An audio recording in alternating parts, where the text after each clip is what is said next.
Music is part of everyone and everything. We as humans are emotional beings, and the need to express ourselves is a basic human necessity. Music goes beyond borders and beyond definition. Music is a universal language, and Israeli music is no exception. Israeli music has taken a unique path to evolve to what it is today, due to the millions of immigrants coming to Israel from all over the world.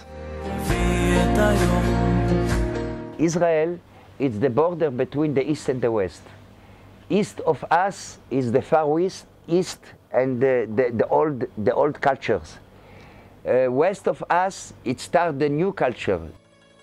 During the early years of the state, Western music dominated the music scene in Israel. The monopoly of Western music was only broken in the late 1970s. One instance was a musician by the name of Shlomo Bar, who founded Habera Hativit, whose music implied protest against the dominance of Western music on the Israeli commercial scene. Bar's music is a mixture of sounds from Morocco, India, and the Middle East, and is infused with Jewish spirituality. Israel is an interesting place to develop as a musician because even if like your family is from Europe, you get influenced by a lot of different music because people here are from all over the place. You know, there are people from Arab countries and people from all over, so they bring cultures in, and the culture of Israel is just this big mixture of all that stuff. So even if it's not something you get firsthand at home, you'll get it secondhand in the street or your friends or in the radio. With the continued progression of Israeli music to include numerous Western and Middle Eastern sources, the influence the West continues to have on Israeli music cannot be overlooked.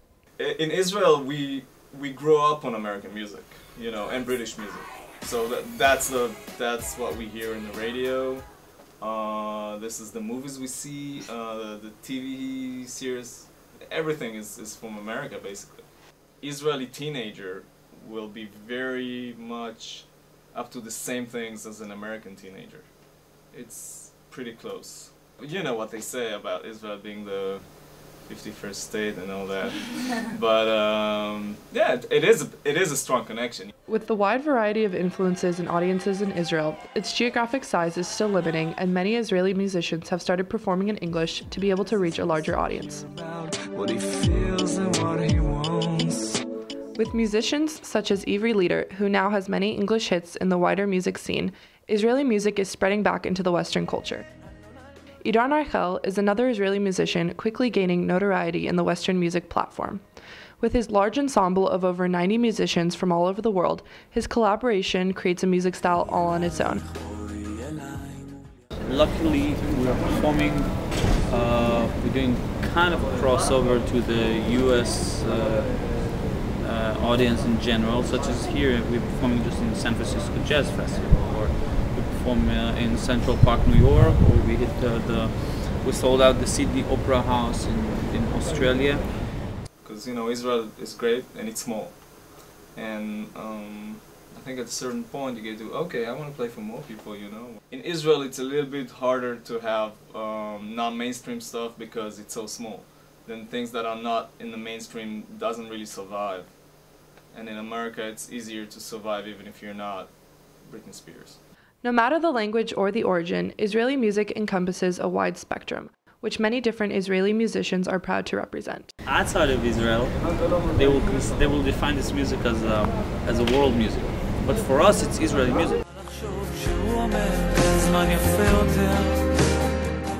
For us, we're very proud to represent other faces of the Israeli reality other than the Israeli-Palestinian conflict, the intense border, Syria and Lebanon. 62 years after the founding of Israel, the music of Israel has incorporated numerous sources. It's become a great mosaic of many different cultures, languages, and backgrounds, proving once again, music is a universal language.